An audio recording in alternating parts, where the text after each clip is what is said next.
Hi everyone, I'm Karinmaria and welcome to my kitchen. Today I'll be making easy Italian casserole.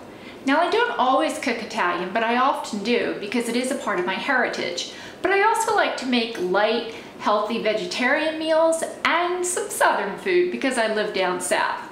But today I'll be making a great Italian dish, so won't you join me?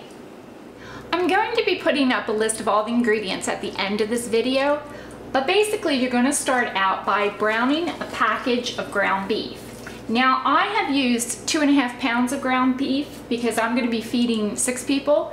If you had a family of 4, you might want to use like 1 pound to 1.5 pounds of ground beef. I'm just putting this on to brown. Now if you're vegetarian, you could also use the soy protein crumbles that you can replace the ground beef with. As this browns, I'm going to be adding 1 medium onion, which I've already chopped up, and 1 green pepper, which I've chopped up as well. You could use any color pepper you wanted to, but they're going to be going into the ground beef mixture. In the meantime, I'm going to put some water on to boil because this dish also takes some pasta, so I'm going to be boiling some water for the pasta. Now I'm going to just use a whole wheat penne pasta.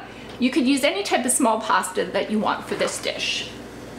Okay, so my meat is almost done browning and I've actually drained this once. So now I'm going to go ahead and add in my onion and my pepper, and I'm going to let this finish browning with the onions and peppers right in it. Now I went ahead and I covered up my ground beef mixture just so my onions could become more translucent. My water seems to be almost to a boil, so now I'm going to go ahead and I'm going to add some salt.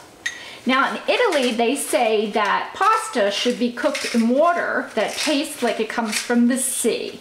So I'm actually going to add quite a bit of salt to my water.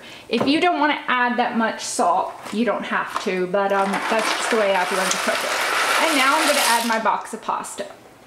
I've also put on another pot with some water to boil because I'm going to be cooking 1 cup of frozen corn. You could also use a can of corn if you wanted to. And you wouldn't need to heat the can of corn, you would just need to drain it before we add it to the ground beef mixture.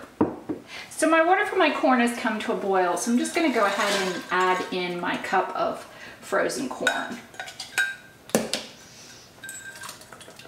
Now you want to cook your pasta for 7 to 9 minutes uncovered until it's al dente.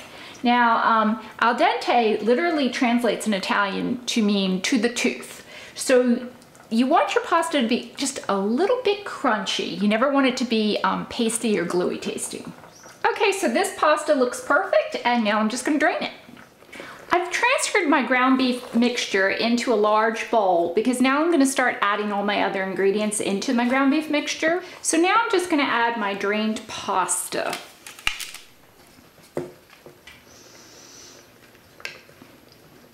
I made enough to feed an army. And into this I'm going to add 2 cups of tomato sauce.